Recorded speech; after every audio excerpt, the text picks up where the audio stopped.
Hola, hola, hola, muy buenas noches. Bienvenidos otra vez aquí a la belleza del arte de nuestra radio TPC Libertaria, La Voz de América. Hace mucho tiempo que no habíamos podido compartir con ustedes distintas actividades, situaciones de la radio y bueno, en fin, diferentes situaciones que nos han mantenido un poco alejados. Pero aquí estamos de vuelta, contentos de compartir con ustedes lo que ya llevamos en varios capítulos conversando acerca del arte, la cultura y todas las ramificaciones que esto conlleva.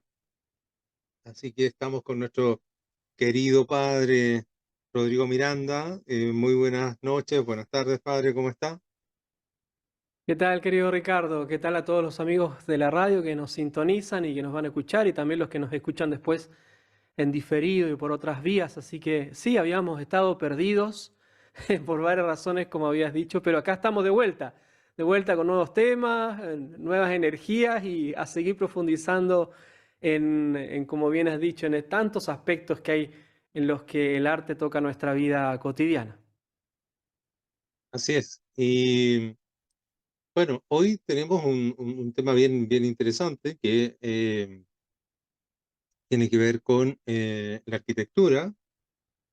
Es una de las artes históricas, tradicional, siempre ha estado ahí presente, desde que el ser humano, bueno, se fue adaptando en las primeras instalaciones, grutas, cavernas, donde podía empezar a construir una vida y ya empezó a hacer arte con música, con pintura y con una serie de elementos, pero cuando ya logró salir de ese lugar e empezar a construir su propio hábitat, uno de los primeros elementos arquitectónicos que va a desarrollar no es necesariamente esta función utilitaria de hogar, sino que un edificio destinado a una comunicación con lo trascendente que él, con toda la precariedad que se vivía en ese momento, él logra percibir, logra vislumbrar en la misma naturaleza, en el universo que está en todo su entorno, pero empieza a desarrollar, ¿no es cierto?, esta arquitectura para poder establecer ese vínculo de manera apropiada, lo que eso significa y cómo esto le va a permitir al ser humano no perder y al contrario, fortalecer esa conexión con el mundo trascendente.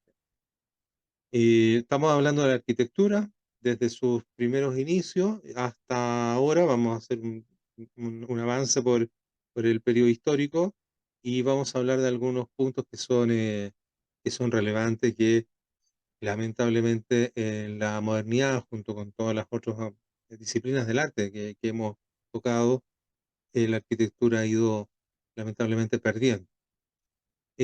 Padre, ¿quiere comenzar usted con este tema?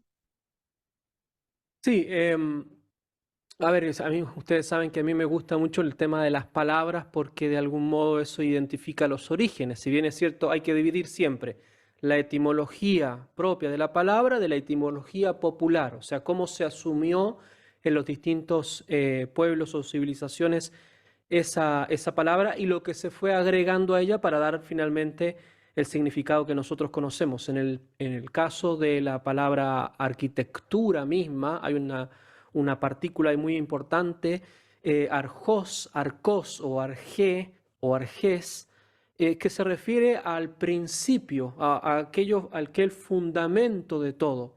Y también por derivación es aquel que está a cargo, el que manda, el que ordena. Arquitectura, ¿no? La segunda palabra parecería que remite a la técnica, a tecné, a la técnica en este sentido de un bien útil, como es un edificio en el caso de un hábitat cotidiano para cualquier actividad, pero también tecné en el caso de la arquitectura, ya pasándonos al plano más artístico de la arquitectura, de la técnica que se pone al servicio de la intencionalidad, el fin, el propósito del arquitecto como artista, como hombre completo que crea obras cuyos dos fines principales son la belleza y el crecimiento integral. Entonces el arquitecto es aquel que realiza esta actividad de la arquitectura a través de principios, aplicando una técnica a una materia según un contenido, una intencionalidad, una finalidad particular. Muy distinto a la comprensión que hoy día tenemos de arquitecto, que muchas veces es sinónimo de ingeniero, o sea, solamente aplicación de una serie de, así como lo entiende popularmente la gente, una aplicación de una técnica con fundamentos de las ciencias matemáticas en general, etcétera, para producir algo que funcione para el hábitat del bien común, pero que poco tiene relación con la belleza integral, sino más bien con la decoración o con la ornamentación. Es decir, nos entregan, vamos a vivir a una casa y cada persona, cada familia, cada grupo humano que vive en ese hábitat la decora, la ornamenta, la embellece como quiere. Bueno, esto es muy moderno. No quiere decir que la decoración y la ornamentación no sean antiguas, también estaba. Lo que pasa es que se ponían en torno e integralmente, o sea, integraban un todo con el edificio mismo. Y en este sentido, ya que has mencionado el aspecto cultural, ¿no? Religioso, en donde más plenamente se da la actividad arquitectónica, digo en el sentido de más esplendor, más relevancia, más importancia, es en el ámbito de lo sagrado. Por eso que el meollo del asunto, esperemos de este capítulo, es sobre la arquitectura en general, pero también específicamente sobre la arquitectura, la belleza y la sacralidad, el edificio sagrado, que por derivación también se da el edificio con funciones de la organización del grupo humano también a nivel político. Entonces el edificio como un elemento de la ciudad también que funciona con esos parámetros. Así que em, quizás estos primeros conceptos nos ayudan a ver la importancia de la arquitectura y su relación con aquellos elementos integrales y que están, por supuesto, armonizados con este tema de la belleza que tanto nos ocupa. Yo creo que ahí es la clave, ¿no? Porque cuando decimos que en la arquitectura relacionada con el mundo religioso, con el mundo cultural, es donde mayormente se expresa todo su potencial, es precisamente porque estamos eh, diciendo de manera implícita que es la que tiene mayor arte. Es decir, es porque la que tiene arte. Al tener arte, que es este vínculo con la belleza, y ya sabemos, en otros capítulos hemos hablado de la relación entre la belleza, la verdad y la bondad, y por lo tanto, que son estos trascendentales, que vienen del fundamento del ser, y por lo tanto del ser mismo, de esto que es el ser supremo, ¿no? Que le permite que la existencia de las cosas existentes. Em, Cuando nos acercamos a esa belleza a través del arte, bueno, estamos hablando de algo sumamente importante que vincula al ser humano con el misterio. Y por lo tanto, el edificio, la construcción, la arquitectura cultural, religiosa, tiene obviamente arte en mayor medida. No significa que una casa o que un edificio no pueda tenerlo, no, también podría realizarse con toda esa intencionalidad de que tenga esa belleza, ese arte, ¿m?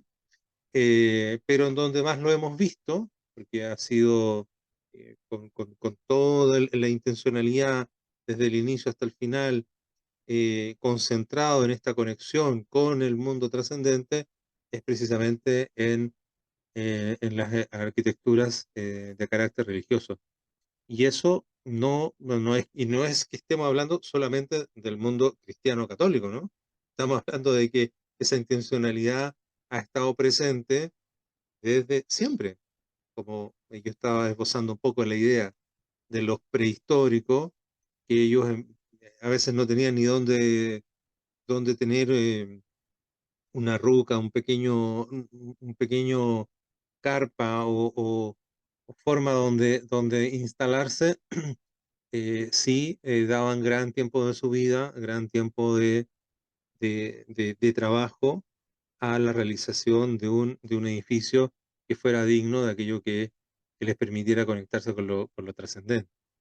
En las primeras civilizaciones también, ¿no? Ya el núcleo de una ciudad, de un reino, de una civilización, ¿qué cosa va a ser? ¿La casa de moneda? ¿El palacio político? ¿No? O sea, lo, lo, lo que le da norte, es decir, aquello que le da la base de esa cultura es precisamente esa conexión con lo trascendente y por lo tanto ahí está el edificio más importante de esa cultura en particular, estaba ahí, ¿no es cierto?, reflejado, ¿no? Lo podemos ver en los sumerios, en los egipcios, en los griegos y, y después, claro, lo comenzamos a ver ya en el mundo cristiano. Em, entonces ahí es importante porque el hacer arquitectura con belleza, claro, tiene aquí su máxima expresión, pero tampoco significa que todo lo demás tenga que ser meramente funcional, sino que tiene, porque es una actividad que está hecha para el hombre y por lo tanto una actividad cultural que está buscando esta sabiduría integral, para este bien supremo, este bien común y llegar al bien supremo, por lo tanto siempre debería, ¿no? Estar esa intención de hacer todas las cosas con arte, con arete, con virtud, buscando la belleza. Sí, si nos retrotraemos a la verificación, a la corroboración de lo que estamos diciendo en la historia, en lo concreto de la historia, es evidente, es decir, la artisticidad ha sido parte de la arquitectura, de la edificación, del arte de realizar edificios, edificios, casas, estoy usando un término genérico, eh, porque también se verifica, se corrobora que en concreto se ha tratado de ir más allá de la mera edificación de las cuatro paredes, digamos, ¿no? En sí mismo como templo, como edificio, como casa, etcétera, como un espacio donde se vive y donde también hay protección, ¿no? Donde se crea relación, por ejemplo, familiar, pero también en las funciones que se da dentro de ese mismo lugar. Por lo tanto, la artisticidad en la arquitectura funciona respecto del edificio mismo, de la construcción misma, y por eso que hablábamos recién de los principios esenciales o integrales de la arquitectura y la artisticidad, pero también es el hábitat para lo artístico. Mencioné recién la decoración o la ornamentación, pero pensemos, por ejemplo, en los grandes templos en donde hay escultura, mosaico, pintura mural, etcétera, que ya se da, insisto, desde los albores de las civilizaciones. Basta echar una mirada, como decías bien, en el ámbito de las cavernas, ¿no? En general, en cualquiera de las ubicaciones de estas, las más famosas en Francia y España, por ejemplo, Lascaux, ¿no? Pero también en otros pueblos, si uno va a ver todos estos ambientes decorados del mundo persa, egipcio, em, en Grecia, Roma, etcétera. Y también la proyección de esta artisticidad del templo o del edificio o de la construcción en otras artes. Pensemos en el teatro. El teatro también se propone como no solamente en la obra que se ejecuta, sino dentro de un espacio en la cual se crea o se recrea un particular hábitat en donde sean funciones particulares o especiales para esa obra de teatro. Entonces la artisticidad está muy presente y basta verificarla en todo lo que se ha hecho y todo lo que ha hecho el ser humano. Pero, como decíamos, este edificio, esta construcción y estas funciones se dan de modo más pleno porque hay una jerarquía particular en el ser seres humanos en lo que está dedicado a lo sagrado. Entonces yo pensaba recién, a ver, hemos hablado de la arquitectura como terminología, me parece que es identificar ahora qué es lo sagrado, cuando nosotros hablamos de lo sagrado, ¿no? Y bien decía, no solamente pensando en el culto católico, por ejemplo, en las actividades de una religión particular, sino en general. Lo primero entonces, la etimología, lo que significa, ¿no? Cómo ha ido entendiéndose esta palabra. Lo sagrado viene de su raíz sacher o sacro, muchas veces nosotros decimos, y que viene también de una raíz más bien persiana, el fares, el fars, es el separado, lo que está separado, lo que está destinado únicamente para una actividad muy particular o para un contenido muy particular. Nosotros tendríamos entonces acá lo sagrado como dimensión de la vida humana. Entonces, algo distinto, separado o destinado para una actividad particular o para una divinidad, que es lo sacro, lo sagrado. Y en ese sentido se opone a dos palabras, una más antigua, otra más popular en la modernidad. La más antigua es lo profano, es decir, lo que es distinto a lo sagrado o lo religioso. Es otra palabra, profano. Pro es lo que está antes, fano es la revelación. Por eso nosotros tenemos otra palabra que se dice, por ejemplo, epifanía o teofanía, la manifestación de Dios, o una manifestación grande, inmensa, admirable. El profano es lo que está antes del lugar donde se da la revelación, que por ejemplo en el templo griego sería antes del ingreso de una especie de claustro en donde las personas que tenían acceso al templo podían entrar y comenzaban a realizar el culto. Esto es entonces lo profano. Hoy día se diría más bien lo secular, lo propio del siglo, siglo en el sentido negativo de la palabra, lo mundano sería, lo que tiene que ver con el mundo, con la lógica de este mundo distinta a la lógica de lo sagrado o de lo divino. Sería el mundo ateo en el sentido propio de la palabra, sin Dios o contra Dios. Entonces, lo sagrado como dimensión de la vida humana. Después tenemos lo sagrado como contenido, es decir, es un espacio, el templo, para lo sagrado, o sea, para la manifestación de la divinidad o para este estar presente delante de Dios y con las cosas de Dios. Por eso que el edificio sagrado se tiene que construir, y así lo ha entendido todo el mundo, en la historia según las medidas de lo sagrado, no según las medidas humanas, porque la construcción según las medidas divinas es lo que nosotros vamos a escuchar hoy día como expresión, es la casa de Dios. Bueno, Dios ocupa una inmensidad, por lo tanto el edificio tiene que concretizar y materializar esa inmensidad o esa monumentalidad.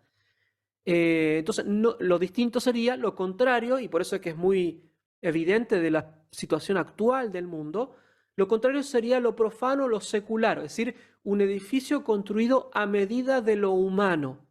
Y en ese sentido tenemos, por ejemplo, edificaciones que están hechas según la medida humana, en el sentido de secular, contra lo religioso. eh, las iglesias, por ejemplo, que vemos hoy día, sobre todo después de las dos guerras mundiales, a partir de las revoluciones del 68 en adelante, antes, pero más evidentemente se da en esta época, nosotros vemos que son más bien a medida humana. Todo funciona respecto del ser humano y según la función humana. Un ser humano que ha sido separado o coartado en su relación con la trascendencia y por lo tanto con Dios. Entonces es lo humano secular, lo humano a-teo, ateo en el sentido de contrario a Dios. Entonces el edificio es para Dios, es casa de Dios. La arquitectura funciona entonces con medidas divinas. Y por último, el edificio como símbolo, la construcción esa como símbolo, sobre todo si es, por una parte, construida según la naturaleza humana, debería dignificar al ser humano, no fragmentarlo en pura materia o un edificio meramente funcional económico, político, etcétera, sino que tendría que dignificarlo al ser humano con todo lo que eso significa Y por otra parte, el edificio también es símbolo de lo sobrenatural y por lo tanto de esa aspiración a consagrar toda la humanidad, consagrar el mundo para Dios, o sea, que el mundo se transforme hacia lo sagrado. Distinto, por oposición entonces, es el edificio profanado o secularizado, es decir, un edificio que ha sido construido sin ninguna relación a la trascendencia, o bien un edificio que ha sido destruido o reformado para que no tenga que ver con ninguna dirección de lo sagrado. Entonces, ya el análisis de la palabra da características propias de las edificaciones o construcciones que son propiamente sagradas o no, o seculares o profanas. Me parece que es importante, al menos en esta relación de la palabra de lo sagrado con las características de la arquitectura, porque lamentablemente muchas veces hoy, como tenemos una crisis de formación en todos los ámbitos, en la arquitectura y en los arquitectos, esto es casi desconocido. Entonces, claro, por ejemplo, pensemos un arquitecto que se le da a construir una iglesia. O sea, puede ser técnicamente un buen ingeniero, pero absolutamente ignorante de las cuestiones del culto, de la historia de la arquitectura sagrada y de lo sagrado en términos, sea, por ejemplo, históricos, arqueológicos, teológicos, cultuales, litúrgicos, etcétera. Y entonces tenemos lo que tenemos, edificios que son realmente a-teos, o sea, contrarios a la revelación de la divinidad y por lo tanto no son sagrados. Recordé un trabajo que estaba haciendo un sacerdote que acaba de sacar un libro, creo que se llama La protestantización de la iglesia o algo así, no recuerdo bien cuál es el nombre, pero lo que está tratando de decir allí es que si tomamos este mundo de lo protestante como aquel que ha perdido esa conexión con la verdad objetiva, ¿no? Porque el mundo protestante empieza a entrar en este mundo del subjetivismo, de, de intentar buscar una verdad personal, propia, cada uno tiene su propia verdad, bueno, en ese perderse de caer en esta autointerpretación de los textos y generar su propia, hasta su propio rito, su propia estructura, se va perdiendo conexión con la fuente, que es la fuente de todo el arte y de toda la belleza que ha permitido construir las grandes maravillas de la humanidad, que es la realidad integral, como otras veces hemos hablado, material y espiritual, y eso va de rondar en las corrientes aniconistas, en las corrientes que minimalistas, em, porque no, una especie como de desdén o incluso hasta odio a la materia, a la realidad misma, muy en línea con las corrientes espiritualistas orientalistas, en que ellos, eh, cada quien busca su propio Dios, pero desde una manera espiritual y al finalmente en cada individuo hay un Dios propio, entonces una especie de, como hemos hablado otras veces, de inmanencia de Dios y todo eso negando lo que es la materia, lo que es la realidad, lo que es la creación, en donde está la fuente misma de toda belleza. Entonces, cuando se pierde esa conexión con los trascendentales, vamos a caer en corrientes filosóficas y corrientes teológicas completamente erróneas, completamente desviadas.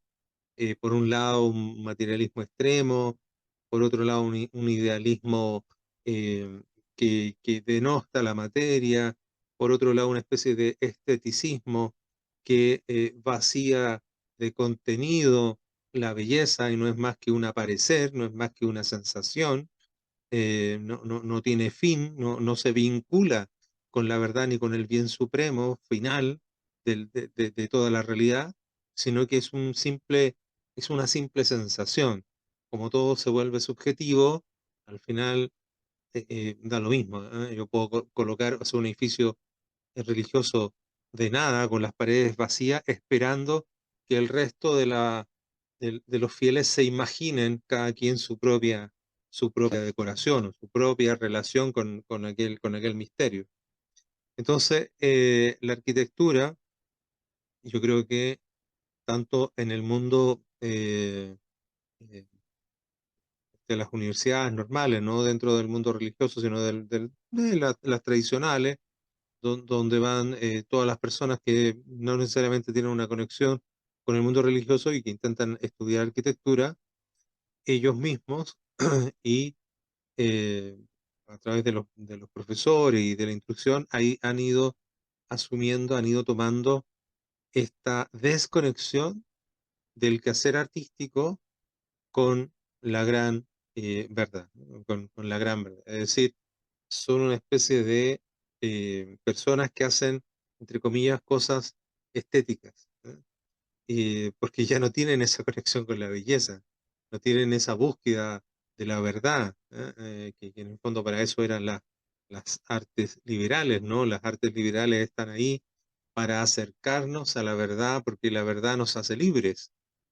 Si nosotros estamos en una cosa funcional, simplemente construyendo cosas para que estéticamente se vean bien, se sientan bien, pero he renunciado a la búsqueda de la verdad, bueno, no es de extrañar que terminemos en esta especie de arquitectura em, con todos los rasgos y todas las características del arte secular, ¿no? Que no tiene esa sustancia y hace agua por todos lados, ¿no? Si se aferra al materialismo, ha perdido en la parte espiritual. Si se aferra en la parte espiritual, ha perdido su conexión con la realidad.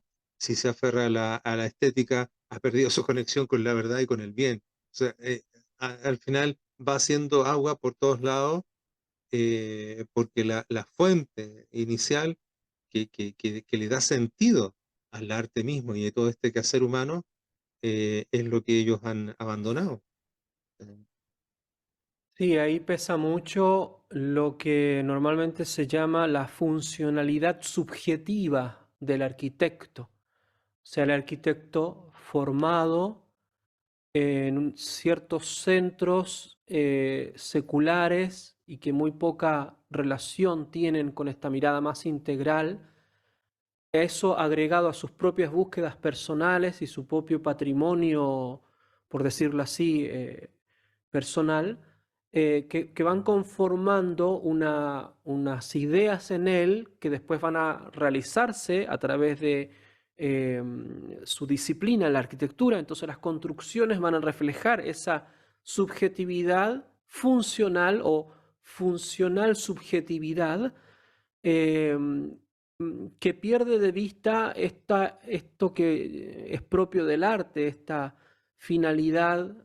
cultural y cultual, ¿no? Cultural en el sentido que decíamos, es esa sabiduría integral para el crecimiento integral también, y por lo tanto virtuoso del ser humano en el ámbito natural, o sea, para una arquitectura para que le ayude a crecer como ser humano en todos los ámbitos de la vida humana, y entonces cada edificio para el rol que le corresponda, y por otra parte que le ayude también al crecimiento sobrenatural, unos edificios que le permitan desarrollar su vida y que en el caso que sea, por ejemplo en el templo, que realmente lo conduzcan a la unión con aquel contenido sagrado del que hablábamos recién, es decir, Dios, en donde también se puedan realizar acciones propiamente al servicio de esa unión con la divinidad.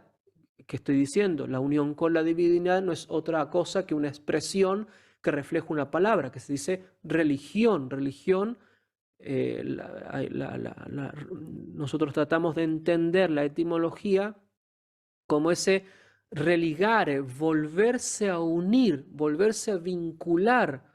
El ser humano caído en este mundo pierde necesariamente esa relación con Dios, Por lo tanto, ahora libremente Dios sale a buscarlo y el ser humano tiene que responder. Esa religación libre, esa es religión. La espiritualidad es simplemente la disposición natural que tiene el ser humano, es decir, que tiene capacidad para entender la verdad y amar el bien. Eso es la espiritualidad, como se dice. Pero que no nos lleva necesariamente a la unión efectiva con la divinidad, que es la religión, y por lo tanto el edificio tiene que ayudarnos a eso. Y estaba pensando en una objeción que tiene Santo Tomás de Aquino. Él siempre construye en la Suma Teológica, ¿no? Va a construir sus distintos análisis a partir de poniéndose problemas, dificultades. Y hay una dificultad muy contemporánea. Él está escribiendo en el medioevo, 1200 aproximadamente, ¿no? Entonces dice, bueno, pero ¿para qué necesitamos un edificio sagrado si Dios está en todas partes? Y insisto, es una pregunta válida, se la pregunta el santo, y que es muy actual, ¿no? Uno dice, bueno, pero la religión o el edificio, si Dios está en todas partes, ¿no? Te van a decir, Dios está en mi corazón. Y entonces ahí se le cae, se le derrama todo lo meloso que tiene el mundo amorfo, que no sabe definir las cosas a partir de principios racionales, ¿no? Entonces está ese sentimiento de lo sagrado, se va a decir, bueno, yo lo siento en todas partes, veo un atardecer y siento lo sagrado. Me voy a abrazar con un árbol, dirá un ecologista, y bueno, siento la energía vital de la Pachamama o la Pachapapa o la Pacha que sea, da lo mismo, digamos, ¿no? Entonces, eh, bueno, entonces Santo Tomás de Aquino, imagínense, se lo está preguntando en el medioevo, que era una civilización netamente católica, ¿no? La cúspide del siglo XIII, y sin embargo ahí se lo pregunta. Quiere decir que ha sido una interrogante constante, bueno, y ahora se da con mayor fuerza en este mundo secular, paganizante, ¿no? De vuelta al buen sauvage, ¿no? Al buen salvaje, como se entiende hoy día popularmente, ¿no? A los pueblos originarios y bla, bla, bla. La canonización de los santos indígenas de todos los tiempos. Bueno, entonces dice Santo Tomás, bueno, ¿pero por qué? Bueno, simplemente dice el santo, Dios no necesita el edificio, efectivamente. Entonces la dificultad no viene de Dios. Dios está en todas partes, claro que está en todas partes, es omnipresente y conoce todas las cosas, es omnisciente, tiene la ciencia de todo, conoce la verdad de todo. O sea, evidentemente que Dios no necesita el edificio, pero como Dios ha creado el ser humano, alma y cuerpo, forma, materia, reconoce en el ser humano y por lo tanto respeta su propia creación, que es el ser humano el que necesita concretizar las relaciones con la divinidad. Por eso la religión es necesaria al ser humano. No podemos creer en la espiritualidad porque nosotros somos, no somos solamente espíritus, no somos ángeles, tenemos una corporeidad. Eso es parte intrínseca de la persona. No hay persona pura alma o puro cuerpo, en contra de todas las banalidades muy de moda de los sistemas de reencarnación o migración de ánimas, etc. La persona humana es alma y cuerpo y así se relaciona, nos relacionamos entre todos, así se relaciona con Dios, se relaciona como persona con alma y cuerpo. Y Dios respeta eso y por lo tanto quiere que se concretice la relación, por ejemplo, por lo tanto la religión, en un espacio particular, signado con características particulares, atributos particulares. Es un edificio para la trascendencia, entendiendo la palabra como un ir más allá a partir de esta experiencia humana en este lugar particular, en este edificio, ir más allá de esta vida. Por lo tanto, normalmente se dice a esto este sentido escatológico, o sea, de las cosas que van a venir en el futuro, que no es otra cosa que el reino de Dios.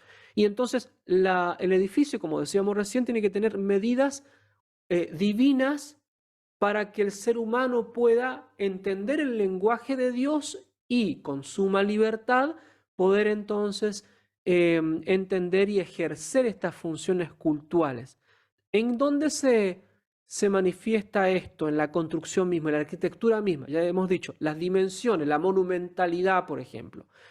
Pensemos en las puertas. Las puertas no tienen que estar hechas a la medida humana, las puertas tienen que estar a la medida de Dios, a la medida de las cosas sagradas.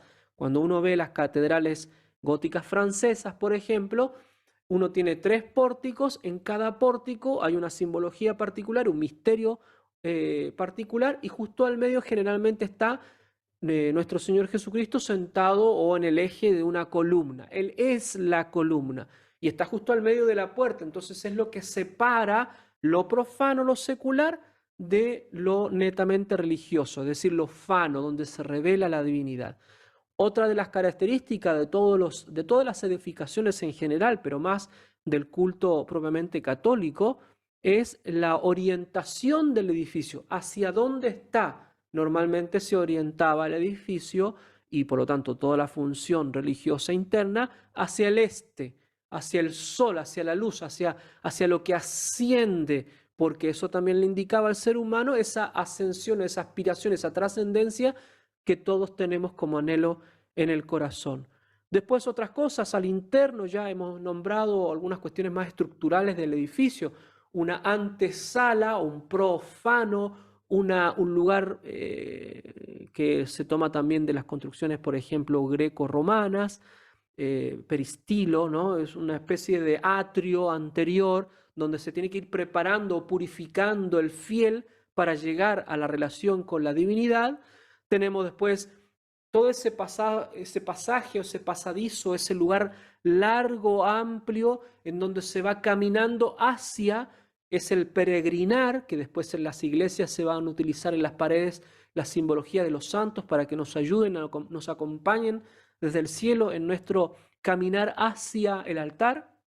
Por supuesto, tenemos el altar justo en el ámbito más importante de todo el templo, porque es donde se sacrifica la víctima y la víctima aparece. En el caso del culto católico es Cristo mismo en el altar a través del sacramento de la Eucaristía o la Santa Misa, y luego atrás tenemos un espacio grande que es el ábside, en donde generalmente están la representación de los misterios de nuestro Señor, y después con el tiempo se van agregando otros misterios para que presida desde el cielo, en la liturgia celeste, que va indicándonos a nosotros los que estamos en el templo terrestre cómo tenemos que realizar y conectarnos y confiar en esas almas beatas que ya nos están esperando y que están intercediendo por nosotros. Entonces, ese edificio como hábitat se da desde siempre y es lo que propiamente va a materializar los atributos netamente de lo sagrado en una edificación. Pero me pregunto yo, ¿los arquitectos de los templos de hoy conocen estas realidades?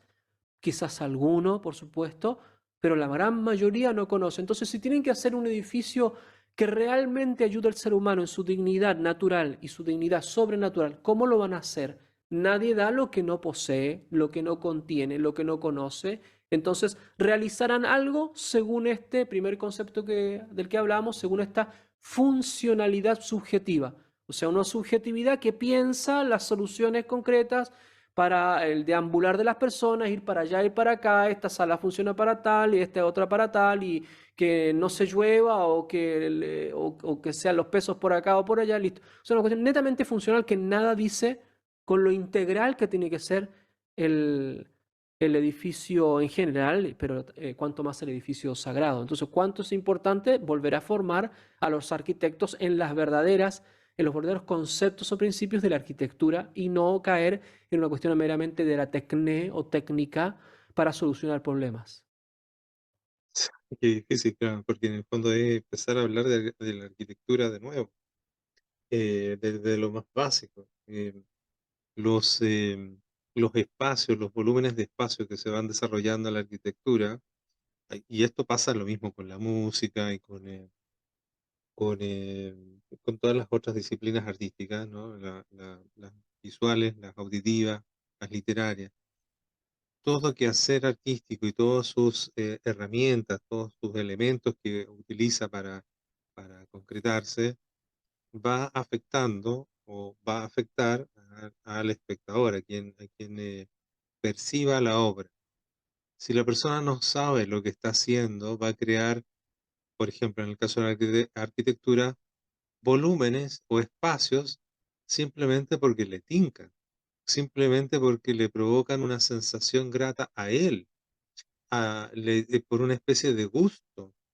Y no se ha preguntado si ese gusto está mal o ha sido tergiversado a través de su vivencia, de su inclinación hacia cosas erróneas, y eso es lo que va a estar transmitiendo, porque no hay conocimiento. ¿Qué es lo que yo estoy haciendo con cada espacio, con cada volumen?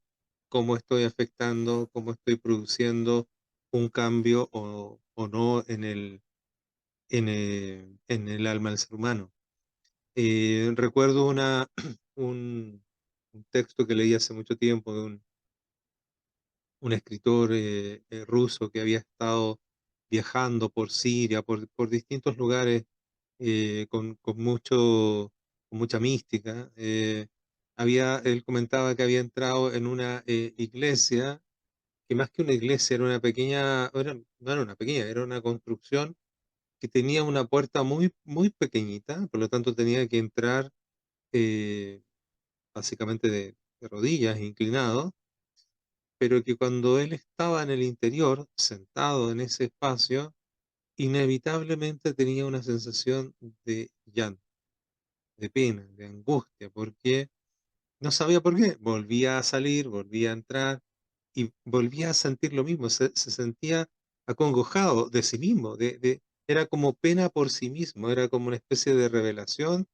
de lo que uno es con todos los errores que uno persigue y le provocaba esa pena, esa angustia. Cuando yo leí esta experiencia de este escritor, dije, aquí hay algo en el mundo del arte que el arte no está hablando, no tiene idea, no sabe lo que está haciendo.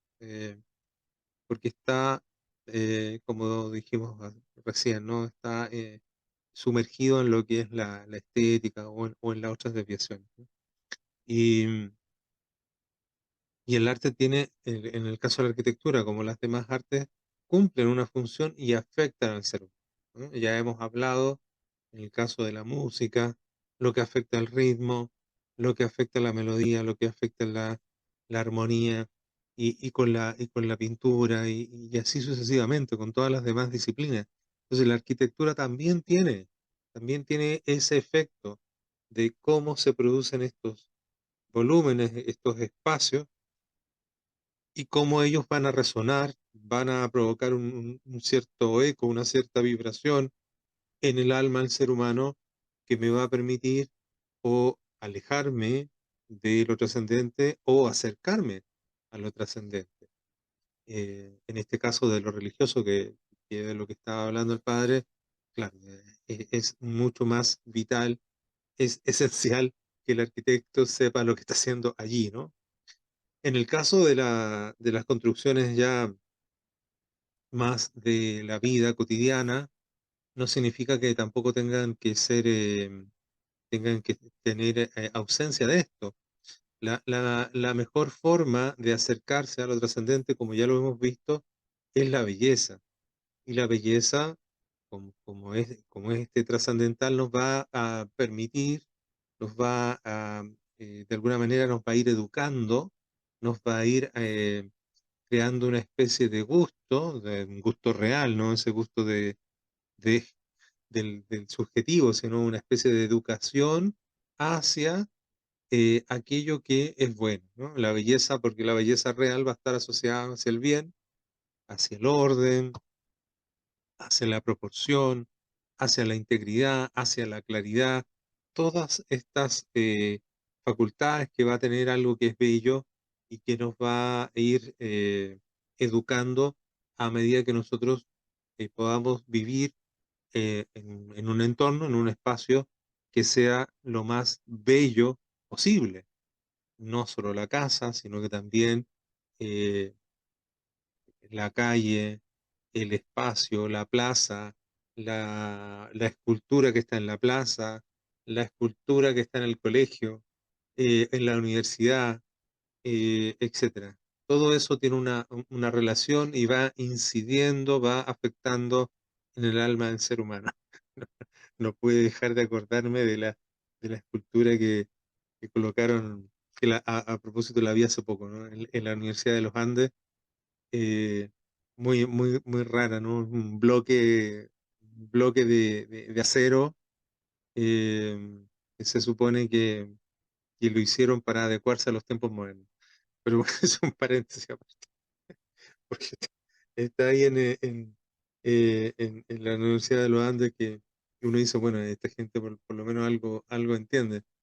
Es increíble, porque la presión está por todos lados, ¿no? Por todos lados está esta influencia de creer que porque es moderno y cumple de alguna manera con esta estética minimalista y carente de toda belleza, va a ser una obra artística que se acerca a los tiempos modernos, entonces estamos en sintonía, ¿no? Estamos en sintonía, como decía el padre, ¿con qué? Con el mundo, con el mundo. No, y si para saber del mundo ya tenemos demasiado, lo que necesitamos es acercarnos a lo mejor del mundo, a eso que generalmente está tapado de tantas cosas, y que el arte debiera ser como su primera responsabilidad, mostrarnos de forma más clara, ¿no?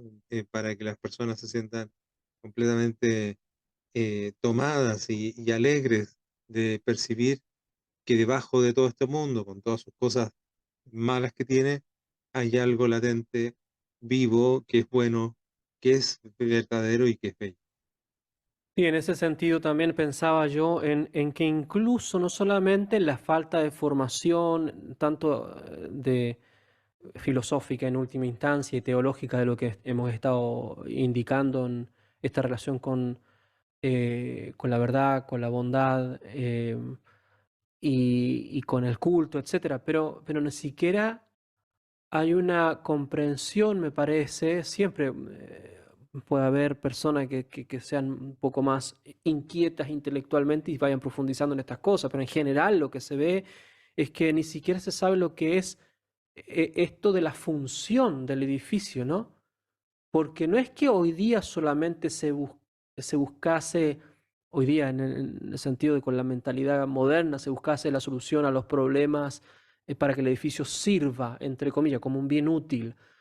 Porque en la antigüedad también van a ser edificios que sirven, o sea, que son útiles para el desarrollo de las actividades humanas y por lo tanto tampoco es una especie de sacralización cada uno de las edificaciones del ser humano, cada cosa con su rol y cada cosa con su aspecto y con su finalidad. Lo que pasa es que falta esa integración de todos los elementos que están en juego. Entonces yo pensaba, bueno, cuando se habla del edificio funcional, bueno, ¿entenderán lo que es la palabra funcional, función? De vueltas, si uno va a lo que más o menos en la historia ha quedado de esta palabra, es fungi, ¿no? Es el ejercicio de las facultades propias de una disciplina para el cumplimiento de una finalidad específica y objetiva para satisfacer la finalidad de aquella disciplina. En este caso, construir un edificio. Bueno, a ver, ¿cuál es la finalidad de un edificio? Porque queremos usar las facultades, eso es el fungi, para que funcione, o sea, usar las facultades para poder construir una cosa que respete una finalidad propia. Bueno, ¿cuál es la finalidad del edificio? ¿Solamente cubrir, proteger? ¿Solamente determinar o localizar? eh, ¿Solamente ser una especie de laberinto de posibilidades donde se puede realizar la vida en el aspecto más material existente? No, como decías también en algún momento, es para que viva el ser humano, por lo tanto tiene que respetar la finalidad y la naturaleza del ser humano. Entonces, si uno piensa en la función, un edificio funcional, a qué nos tenemos que atener? Bueno, si nosotros atendemos a la palabra, a la idea de la palabra, tendría que ser un edificio en cuanto cosa, en cuanto construcción concreta, que no solamente tenga capacidad de servir a la vida humana, sino que además, si estamos hablando de edificios con artisticidad, por lo tanto con aquellas finalidades propias del arte, que son siempre las mismas dos que mencionamos incansablemente, que es la belleza y el crecimiento integral. En este sentido, entonces, el edificio funciona cuando respeta esta doble finalidad, cuando es bello en sí como cosa, con todo lo que significa la belleza, ya lo hemos hablado tantas veces, con esas condiciones objetivas, integridad, proporción y claridad, y también que tenga esa función de crecimiento integral y en este caso dignificar al ser humano. Entonces, esa es la doble función, que sirva como algo bello y que sirva para ayudar al ser humano en esta vida. Y por lo tanto también tiene una función al servicio del bien común. No es un edificio AC, que es lo que sucede muchas veces en las ciudades contemporáneas, que en una ciudad con una especie de característica pintoresca, no sé, pongamos de renacentista, Florencia, bueno, tenemos después un bodoque, un cubo moderno que no tiene nada que ver con su entorno. O en las ciudades contemporáneas que muchas veces con esta idea de materialista, el ser humano metido en bloques, se hacen los grandes bloques de concreto, porque además es menos costo, el hormigón, etcétera, etcétera, al lado de edificios que tenían cierto estilo, cierta presencia y personalidad. Bueno, entonces nos está sirviendo para el bien común, que es decir, ¿cuál es el bien común? Ayudar a todo el grupo humano a elevarse, a dignificarse y también en esta función de consagración del mundo.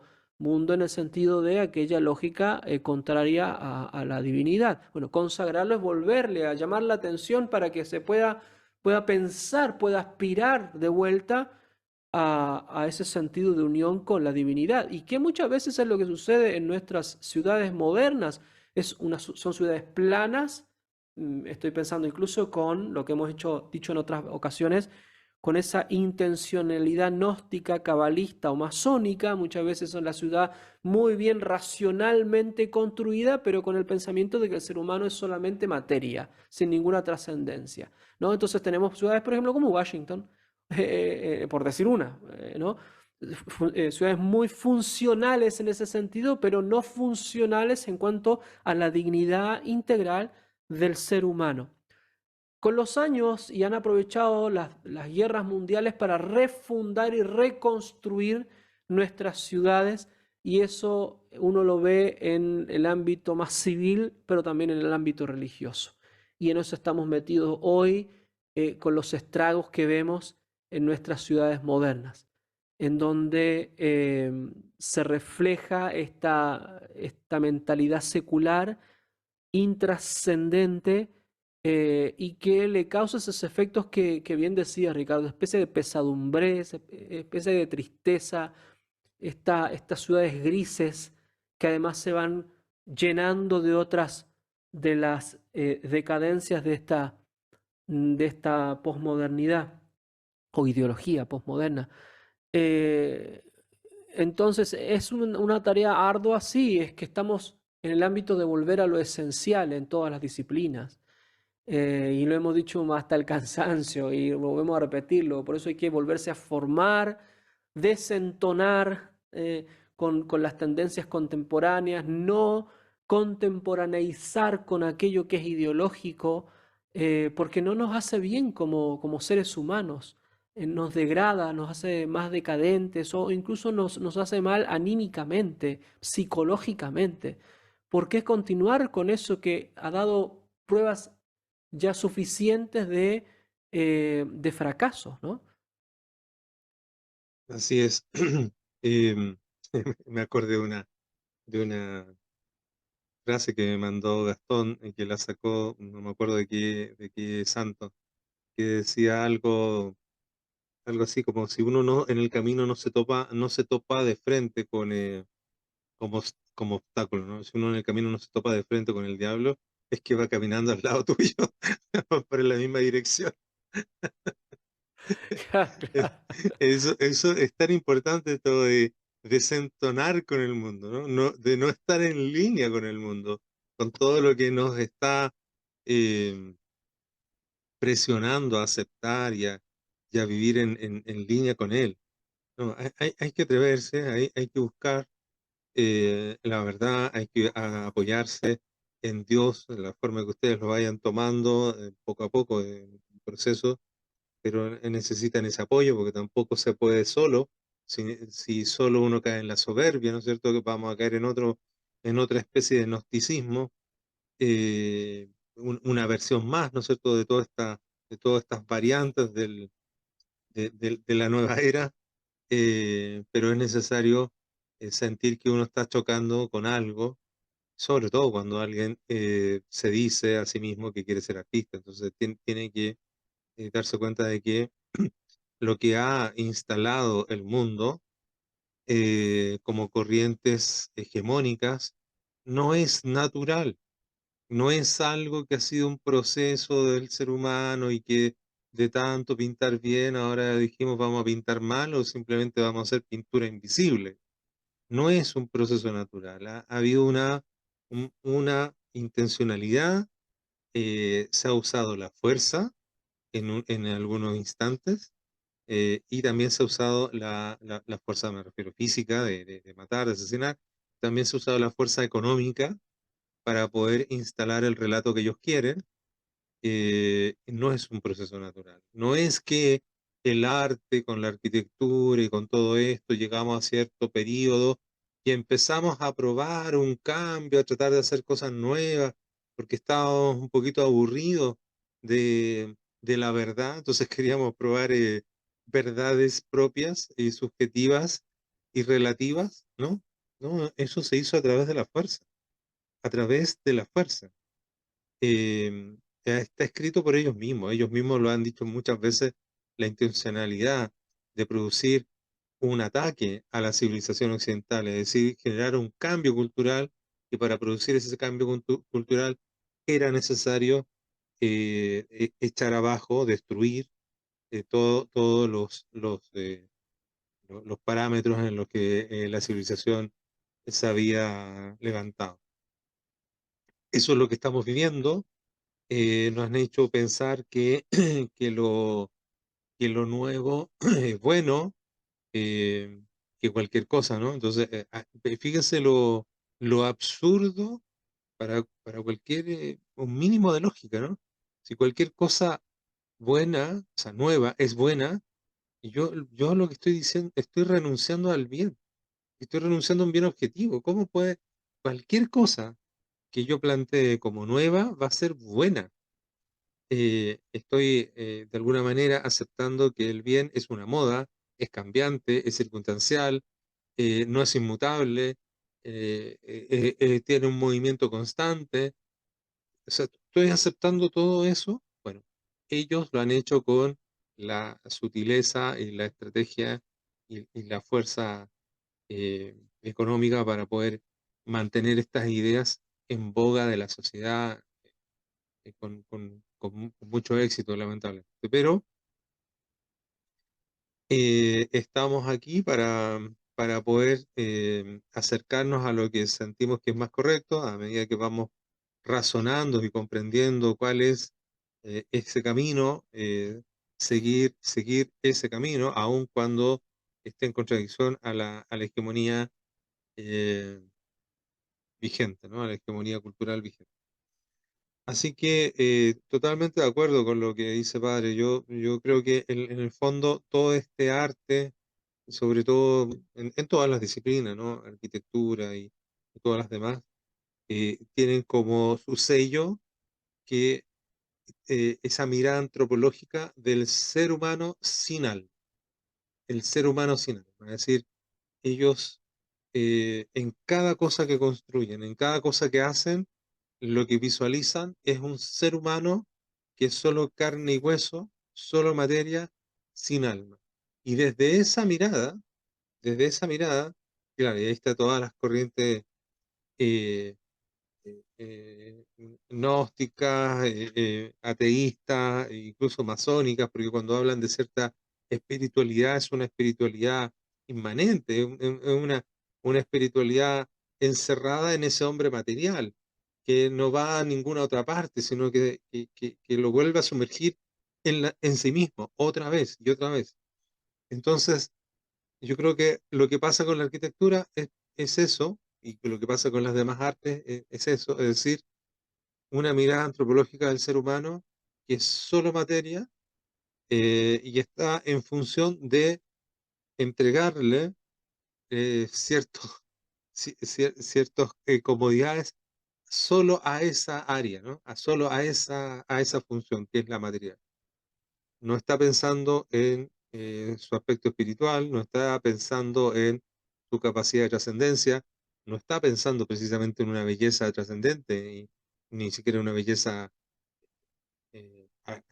artística o predicamental, sino que está pensando en la función con con un algo que ellos llaman esteticidad, esta cosa estética, que es un gusto muy relativo, muy subjetivo, no se acerca ni por luz a lo que es la belleza propiamente tal, y ahí yo creo que está la clave, ¿no? El ser humano sin alma.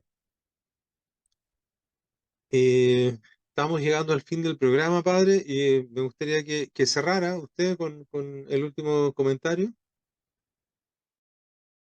Me estaba acordando ahí mientras que bien decías eso último, ¿no? Esa reflexión.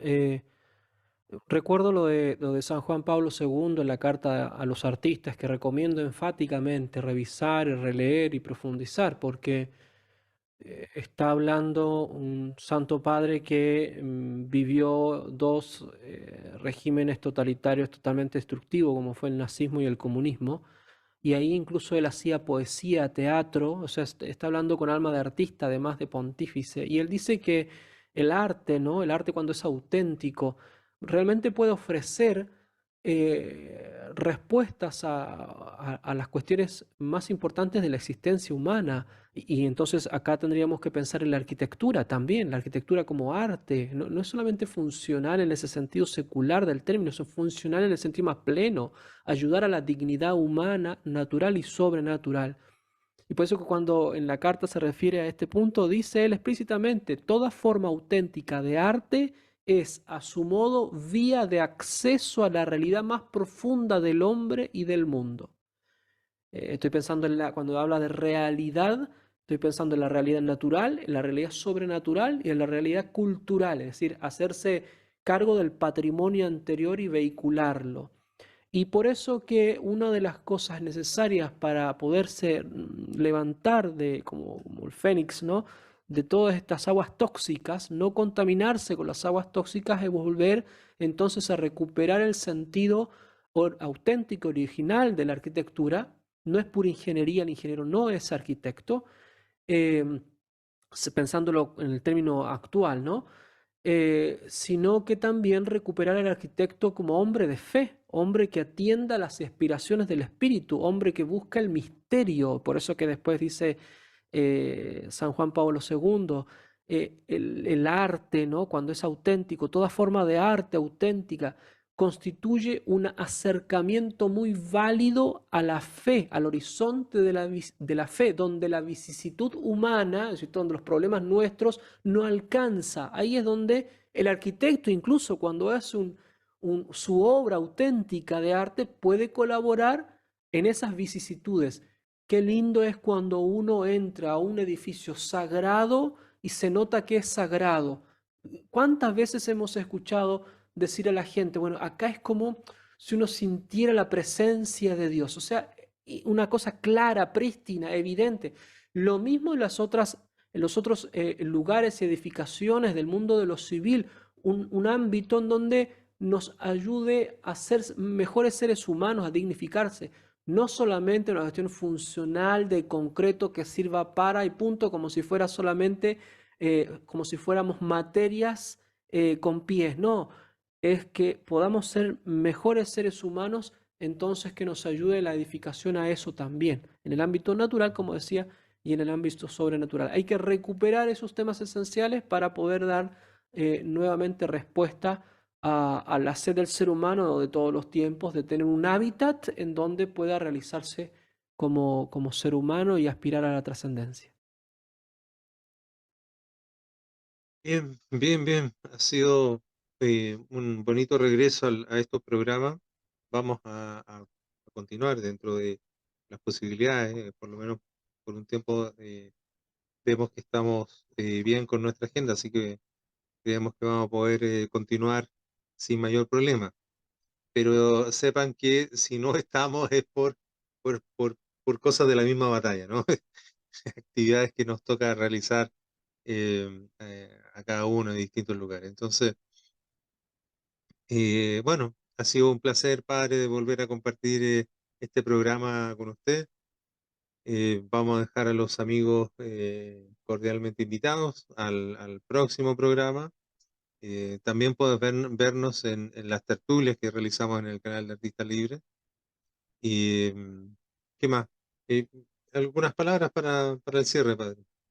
No, agradecer a la radio nuevamente, a todos los amigos que nos escuchan, por supuesto a ti Ricardo por esta oportunidad y a seguir profundizando, batallando, levantando la cabeza para poder aspirar a lo eterno y que las obras de arte nos acompañen. Así que también pedimos para que haya más artistas que se atrevan a desentonar con este tono mortífero y mortal del mundo de hoy. Así que para que se pueda volver al arte auténtico. Perfecto, muy bien. Muchas gracias, muy buenas noches a todos. Nos vemos. Adiós, adiós.